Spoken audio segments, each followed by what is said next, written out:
അതുപോലെ തന്നെ 1750 കോടി ഡോളറിൻ്റെയാണ് ഈ നിക്ഷേപം വരാൻ പോകുന്നത്. നേരത്തെ ഒരു 3000 കോടി ഡോളറിൻ്റെ നിക്ഷേപം അവർ നേരത്തെ വന്നിട്ടുണ്ട്. കാരണം വലിയ ഇൻവെസ്റ്റ്മെൻറ്റ് വേണ്ട ഒന്നാണ് ആർട്ടിഫിഷ്യൽ ഇൻ്റലിജൻസ് എന്ന് പറയുന്നത്. അത്രയധികം പേർക്ക് നമ്മൾ തൊഴിൽ നൽകും. തീർച്ചയായിട്ടും ഇതിൻ്റെ ഗുണഭോക്താക്കൾ എന്ന് പറയുന്നത് അത്രയധികം തൊഴിലില്ലാത്ത യുവാക്കളും IT രംഗത്ത് മികവ് വേണം, മികവുള്ള കോമ്പറ്റിറ്റീവാണ് ഈ ഫീൽഡ്. ഏറ്റവും മിടുക്കന്മാർക്ക് ചാൻസ് കിട്ടൂ, അങ്ങനെയുള്ളൊരു ഫീൽഡുമാണ്. അതുപോലെ തന്നെ ഇതിപ്പോൾ ഏഷ്യയിലെ ഏറ്റവും വലിയ നിക്ഷേപം. അപ്പോൾ ഏഷ്യയിലെ ഏറ്റവും വലിയ നിക്ഷേപം എന്ന് പറയുമ്പോൾ ചൈനയാണ് ഇക്കാര്യത്തിൽ ഏഷ്യയിൽ ഇപ്പോൾ ഏറ്റവും മികച്ചു നിൽക്കുന്നത്. ഒരു സംശയവുമില്ലാത്ത കാര്യം. റോബോട്ടിക്സ് ആയാലും IT അങ്ങനെയെന്ന് പറയാൻ പറ്റില്ല. റോബോട്ടിക്സിലും അവർ മഹാ അത്ഭുതങ്ങൾ തന്നെ സൃഷ്ടിച്ചുകൊണ്ടിരിക്കുക. കരയിൽ മാത്രമല്ല, കടലിലും.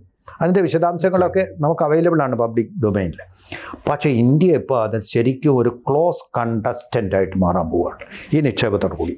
അപ്പോൾ വേറൊരു കാര്യം കൂടി ഇവിടെ കോൺട്രഡിക്റ്റ് ചെയ്യപ്പെടുന്നു. അതായത് ഡൊണാൾഡ് ട്രംപ് പറഞ്ഞ India is A dead economy.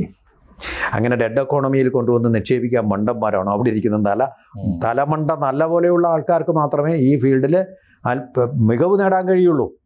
ആ സ്ഥാപനം അങ്ങനെ കൊണ്ടുപോയി നിക്ഷേപിക്കും എന്ന് നമുക്ക് കരുതാൻ പറ്റില്ല. കാരണം ഇതെല്ലാം ആർട്ടിഫിഷ്യൽ ഇൻ്റലിജൻസിൻ്റെ സഹായത്തോടു കൂടി നോക്കി നമുക്ക് ഇത്ര പ്രോജക്റ്റ് ചെയ്യാൻ പറ്റും, നമ്മുടെ പ്രോഫിറ്റ് എന്നുള്ളത് നോക്കിയ ശേഷം അവർ ഇൻവെസ്റ്റ്മെൻറ്റിന് തയ്യാറാവും. അതിന് പറ്റിയ ഒരു ഗ്രോയിങ് ഇക്കോണമിയാണ് ഇന്ത്യ എന്നുള്ള തിരിച്ചറിവിൽ നിന്നാണ് ഇൻവെസ്റ്റ്മെൻറ്റ്. അതുതന്നെ പ്രധാനമന്ത്രി മോദി തന്നെ ഇത് പറഞ്ഞിട്ടുണ്ട്.